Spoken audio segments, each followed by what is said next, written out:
So today's topic is how do I know if I am healing from the root level? How do I find out what are the signs, what are the signals that we get? What does it actually look like? What does it actually feel like? And great, thank you so much, Prerna. And the word from the root level that I've talked about. So we are going to touch upon that as well.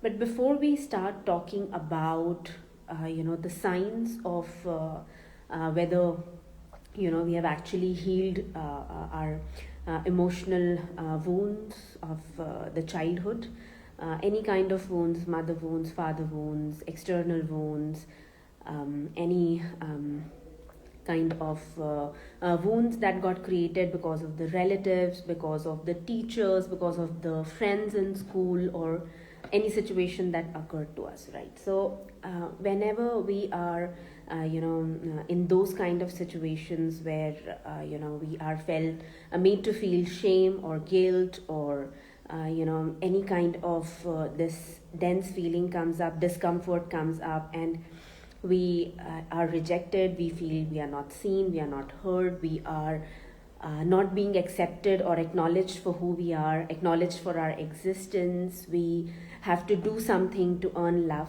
When all of these things happen in our childhood, what usually happens is that it creates sometimes bigger, sometimes smaller wounds in our psyche, right?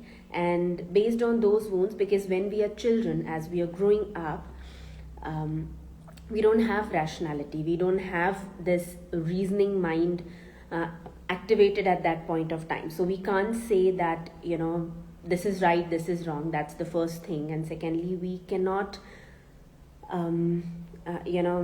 really rationalize or put things into boxes, connect the dots, and not take things personally. We are totally dependent, totally surviving, first of all physiologically on other people, and then also emotionally on other people, right? And when we don't get those things externally, we start creating different kinds of limiting beliefs, different kinds of triggers, different kinds of reaction patterns, different kind of coping mechanisms, defense mechanisms, right? So that's a little bit of brief about what are these emotional wounds that we are going to talk about, right, in simple terms. Then comes the next question, that what is healing, right? In simple terms, healing means clearing out the stuff which was not ours and coming back to our own natural essence of how our internal guidance system works, how we feel, how we want to live our lives, right? How we genuinely, truly from inside as our nature. So one thing is, the baby is born, and the baby is born with its own essence, and then on the clean slate a lot of things are written. So healing is coming to a point where we can consciously choose what all things from the slate we want to keep, what all we don't want to keep, right? And live a life that is aligned to ourselves, that is aligned to life, right?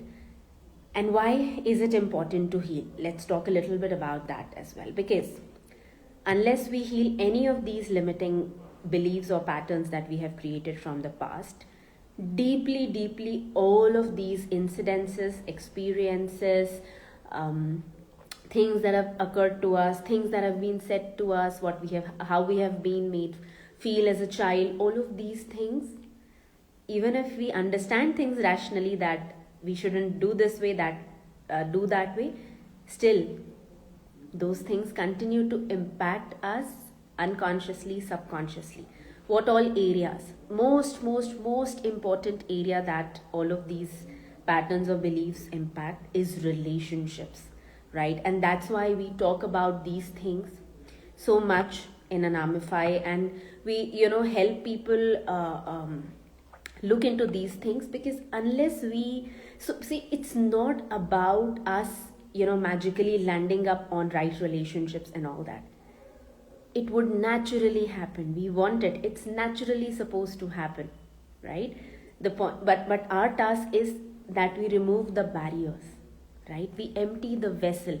Until we empty the vessel, you would continue to create from the content of the vessel, right? Which is the slate that we are talking about, on which a lot of people have written a lot of things, right? So we don't want to continue the same repeating patterns in relationships. We have spoken about attachment styles so many times. People with anxious attachment style going through low self-esteem, feelings of insecurity, feeling that the other person is going to leave me, the other person is going to reject me, feeling, finding a relationship and becoming super super clingy or needy in the relationship, feeling unworthy consistently, doubting oneself, going through somebody going through an imposter syndrome, over comparison, being over considerate, not meeting one's need, but totally being focused upon meeting other people's need, overdoing, overgiving, not being able to ask for help or not being able to ask for anything, right? Feeling taken for granted, feeling used, feeling misunderstood all the time, feeling not valued all the time, not being able to say no, set boundaries, disregarding oneself, not trusting oneself, all of these things, right? So just imagine somebody who has even, let's suppose, 2 or 3 of these patterns. How are they going to act in relationships, and what kind of relationships they're actually going to attract? Because this is how they have been feeling throughout their lives. The logical mind says what? Ki attract a healthy relationship for yourself now. Okay? That's pretty simple. That's what the logical mind says. But, right? Big but. The familiarity is with all of these pointers that I just talked about. That is what we are familiar with. Because that is what we have experienced, and the slate has not been cleaned yet. So you imagine that if you land up and at a person and you have to find a partner, you are going to get attracted naturally and feel more home, more okay with your familiar patterns, or with something healthy thing which is completely unfamiliar to you. Somebody who respects your boundaries, somebody who doesn't take you for granted. Sounds good to the head, right? But doesn't feel okay. It feels that how is it even possible? Do I even deserve it? Am I good enough? Am I worthy enough to receive this kind of love? Right? So not just these patterns make us reject other people, or not choose the right kind of people, bring the right kind of people in life. Actually, parallelly, what is happening, that we continue to reject ourselves, right? And that continues to happen. The second category of people where we talk about, the avoidant attachment style, which has, 2 different segments. First is the dismissive avoidant, which is totally on the avoidant side. Another one is the mix of anxious and avoidant, which is the fearful avoidant side, right? So when it comes to the other side of the spectrum, which is feeling avoidance, right? So these people have picked up avoidance as a mechanism to avoid feeling the discomfort or pain, or the rejection, or all of these kind of feelings that don't make us feel good about ourselves or our situation, or trigger the discomfort. So inability to handle any kind of conflict, not being able to confront people, not being able to confront your partner, withdrawing, just running away, just escaping, just withdrawing from the situation instead of sitting and solving the issue, right? Suppressing or disregarding one's own emotions and also other people's emotions, right? So these things go hand in hand. Then being overly independent, hyper independence as a concept. If you just look around, it's so common these days that you'll find 1 or 2 hyper independent people, because in society we are told that if you take, if you receive, if you ask, you are a weak person, right? If you're a strong person, you don't cry. If you're a strong person, you don't ask. If you're a strong person, then you do everything on your own. all of those, commonly passed beliefs in certain parts of the society. So hyper independent people can't take help, right? Everything I have to do it on my own, right? Then only trusting oneself, only thinking that I'm the only one who knows, only I can take care of myself. Skewed priorities, that I have to focus. So there's so much when it comes to avoidance, there's so much focus on our own selves and so much of neglect on the other person that it's not even considered, right? And over a period of time, avoidance run away. And other patterns, being overcritical, over complaining, being unfriendly, being unavailable at times, not communicating clearly, not communicating enough at all, right? Not being considerate to other people's need, feeling that you are being betrayed, you are being abandoned, you are being neglected, or being overcautious. Just some of the patterns that I'm talking about. So when it comes to avoidance, these kind of defense mechanisms people develop. So if they distance themselves, they don't have anything to face, right? So both of these different sides of the spectrum, similar wounds, similar pain, similar insecurities and fears, different outcomes. ठीक है, ये clear हो गया. अब now this we are talking in terms of relationships. कि now imagine an avoidant person, how would he or she hold on to a relationship, right? Now, going forward, not only this impacts the relationship area, some or the other way it's going to impact all of the other areas of your life, be it related to finance, be it related to career, be it related to health, be it related to how you live life, what is your quality of life, what is your lifestyle, how do you spend your 24 hours, right? Because somebody who has any of these patterns, they are not going to spend their 24 hours properly, right? Because half of the time will go into overthinking and over planning, over analyzing, overdoing things, just being focused on other people, not taking care of oneself at all, or just taking care of oneself, not taking care of another person, right? So it's very important. One thing that we need to understand, when we use the word healing, it becomes a little scary to a lot of people, because that means that they have to acknowledge that there's something wrong with them. There's something inherently wrong with them. But that's not what healing means. It simply means coming back to your natural essence, shedding what is not yours, what was never meant to be yours, right? And just simply being okay with who you are, where you want to go, creating a life aligned with life, right? It does not mean that there's something wrong with you and you have to fix yourself. You're already fine.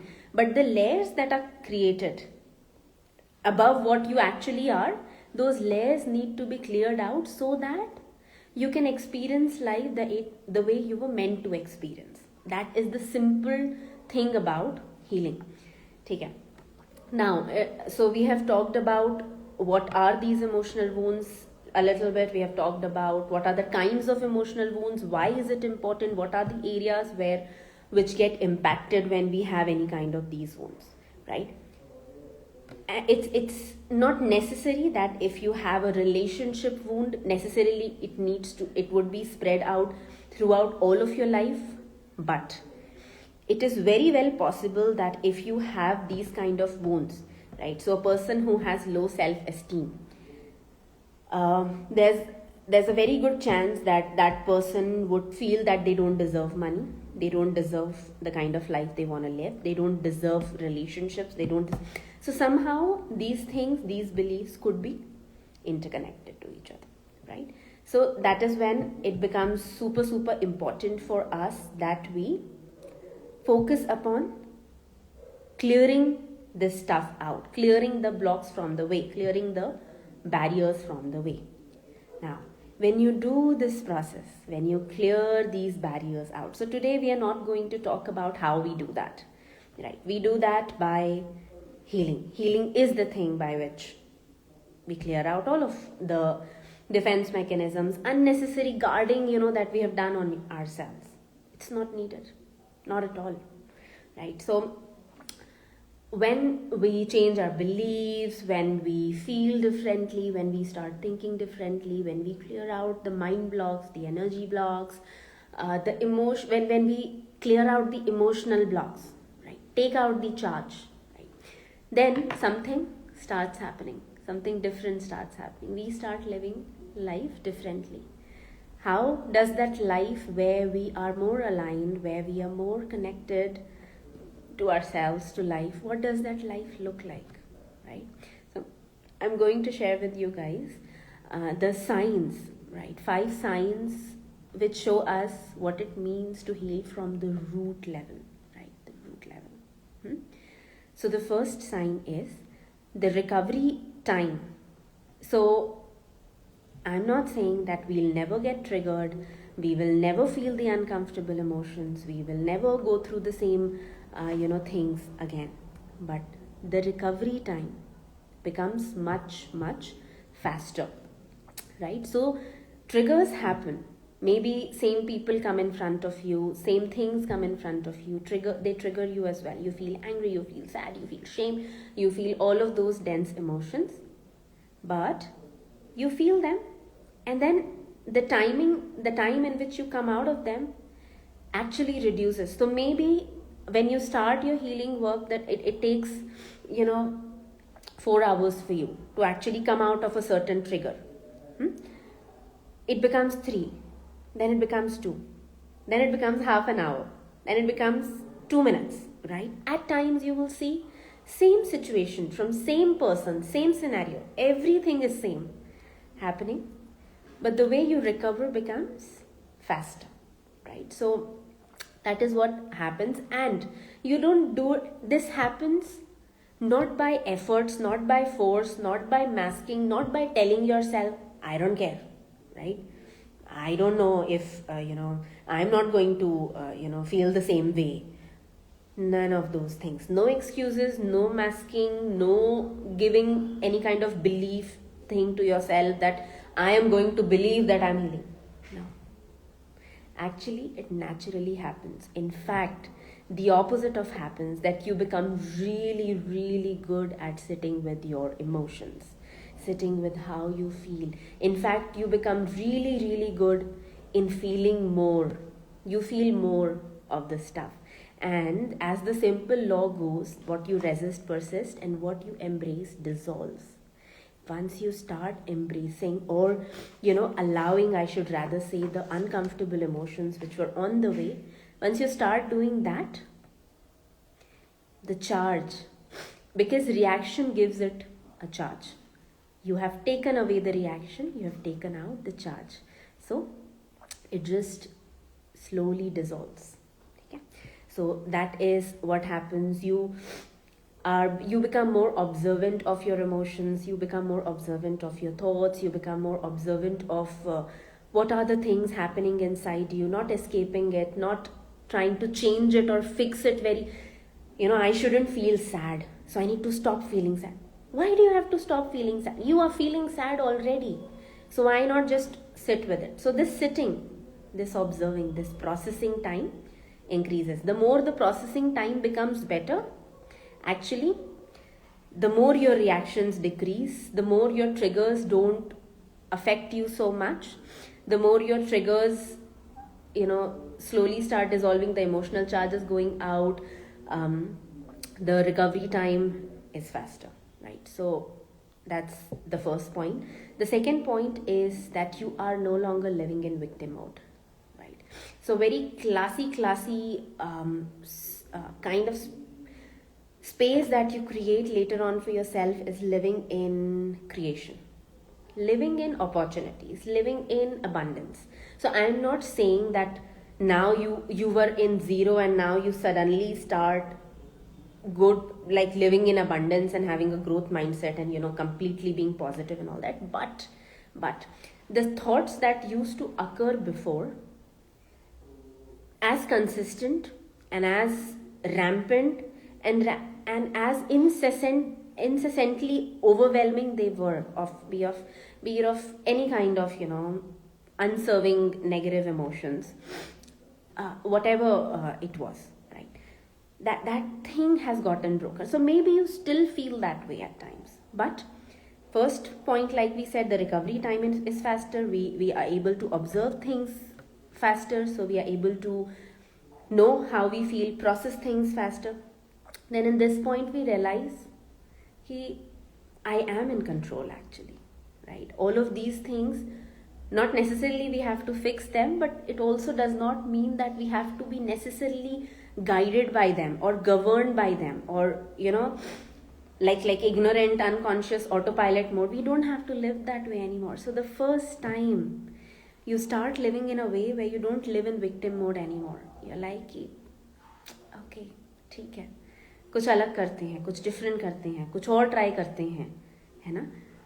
So you come out of that victim mode and you start taking actions कि अभी क्या कर सकते हैं, right? अभी जो हो गया सो हो गया. What is gone, bygones, let bygones be bygones. Now let me do something about these things, right? And you start taking actions, and you want to take actions, right? And it's coming from inside of you. It's not coming from अब तो actions लेना ही पड़ेगा. Now I have to do it. There is no have to in it. There is only I want to in it, right? That is the difference. So that's the second thing. You start approaching things more curiously. You're more open. You're more allowing for things to come to you. Maybe not everything is going to align, but you know that you're not in the same space anymore, right? And that's the deep knowing which is there. How you feel, how you think, if as you become more observant, that changes, right? That in your body itself you start feeling safe, you start feeling grounded, you start feeling that presence, that emotional and mental presence which was not there before, because entire energy that you had was going either in the past, ruminating over the past, or feeling completely stressed about the future, projecting the past on the future. Barely any present moment, right, where you are completely present and you have all the bandwidth, your emotional bandwidth, your mental bandwidth, you have all that energy, right, which was there inside you but was getting used in the not so aligned way. So that space comes, you become more joyful, you feel more grateful, you feel more connected to life, right? You feel more aligned to life. What else? So that is the third point. And then the fourth point is there is a feeling of coming home. I'm back home, I'm back with myself. So you feel deeply connected with yourself, right? So when I was talking about the slate, and we are being born as an empty slate, and a lot of things happen and our slate is covered with so many things, right? Now imagine the slate getting cleaned. And now the one who has the slate is aware of the slate and knows what to keep, what to erase, and what to write new. So the same things, we don't have to bother about so much of things. We become so much more loving to ourselves, so much more forgiving to ourselves, so much more accepting to ourselves, so much the relationship that we have with other people, ourselves, changes drastically, right? So we are more capable of holding different kinds of experiences, different kinds of states, different kinds of things happening in external environment, and we are not shaken by that, right? So we are holding that stillness within ourselves. So that's the third point, I guess third or fourth. Yeah, and then moving to the next point, that it changes our relationships, right? So how we deal in relationships. Are we able to set boundaries? Are we able to say no? Are we able to communicate? Are we able... So all of the patterns that we were talking about before, which usually come from the anxious and avoidant spectrum of attachment, in those things, they deeply impact the relationship. So now if you draw a parallel, everything that we have talked previously, when we come to this space, naturally and effortlessly we start taking actions whenever we observe us. So previously it used to happen that I run away from uncomfortable situations where I have to, say no, or there is a conflict or argument that is coming up. This time, there is still a crunchy feeling, little bit of it here and there in the body because it is stored in the body for so long. But I still know there is still a yes, deep yes coming from the mind, body, energy, heart that, this time you can handle it. So you can handle it, right? You are not over considerate. You meet your own needs and you know how to ask others to meet your needs, how to receive, how to communicate. All of these things slowly start getting better. You get better at meeting your own needs as well. So that way your relationship with yourself changes as well as with other people changes, right? So those are some of the pointers that I had in mind. Anything else? Yes, one more very interesting thing is that we become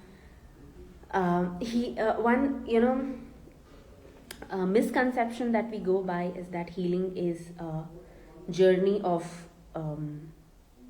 even we have said that many a times, that it's a defined journey, and I agree to that it's a defined journey. If you take help of a right professional, if you do it the right way, it's a defined journey. But at the same point of time, because all life is paradoxical in nature, it is also not a defined journey, it's a lifelong journey. When it is a defined journey, when it is a defined journey when for everything that you have become aware of, or what you are capable enough to become aware of, based on your own level of ego development, based on your own level of psyche, based on your own level of self-awareness.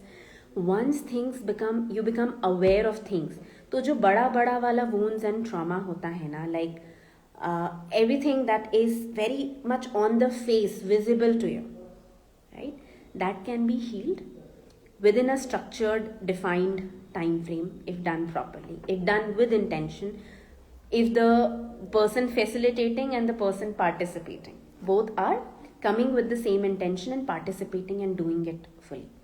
But फिर भी इसका मतलब ये बिल्कुल नहीं है कि if you have gone through a wound or trauma and it is stored in the body, we can define that now the impact or the remnants are not going to come up. They still may show up, and that's okay. What is more important, what is a sign of healing, is that we are not fighting it anymore. It doesn't bother us anymore. It doesn't disturb us anymore, right? And slowly, when it doesn't disturb us, it dissolves, right? And for the things, when we say that healing is a lifelong journey, we say it because there will be plenty of imprints, plenty of sanskars, plenty of, not exactly, doesn't have to be wounds and traumas of this birth only, but plenty of small things here and there which shifted our beliefs, which created a split, which divided the part, which gave us a belief system, which influenced us, right? Watching a movie, I was talking to somebody some time back, and that lady was telling me movies have influenced her so much, right? Because she used to feel lonely as a child, so movies were something that resonated to her. She found them familiar. So everything, right? This is just one example, but in subtle ways there are plenty of things which will slowly come up. The only thing after doing the healing work that changes is your perception, your perspective, your energy. पहले आप उस चीज़ को बहुत ही pressure में देखते थे कि मुझे ना कभी डिस्कम्फर्ट फील नहीं होना चाहिए, मुझे कभी सैडनेस फील नहीं होना चाहिए. Now you take it like play. Let it come and I am going to handle it, right? And you focus on becoming capable enough to handle it. See more. It's the whole life, there will be more and more things that are going to come. Healing is not about reaching a destination. Healing is about becoming a person who's capable enough to handle what life brings on surface for them. Enjoy it, move along with it, right? Not get engrossed in it, indulged in it, और उस पे बिल्कुल बह रहे हैं और उसी में फिर से ऑटो पायलट में जा रहे हैं and all that. So healing is not about that, and in that way it is a lifelong journey, right? Take care. So cool. That's that about today's session, that how do we know we are healing from the root level, right? So there are plenty of pointers that we have covered. There are many more actually, which I can actually talk about, but we are already over time, so we will close this session for today, right? So you can hear this session, contemplate on these pointers, and we have more than 250 such sessions, not like this, but actual discussions with real people of our community on our YouTube channel. So you can listen to that, and almost everything that is related to healing is covered over there, right? And if you feel that there's something we have not covered, please write to us. Please join the community. You all are welcome to join the community. And thank you so much, guys, for being here. And yes, please write to us any questions that you have. We would be happy to answer them for you, right? And ours is a very active community where you have coaches that respond to you in real time. So please come, join us, and we are going to see you. And thank you so much. Namaste. Thank you, everyone. Thank you, Prerna. Thank you so much, guys. Yeah. Have a great evening ahead. Bye-bye.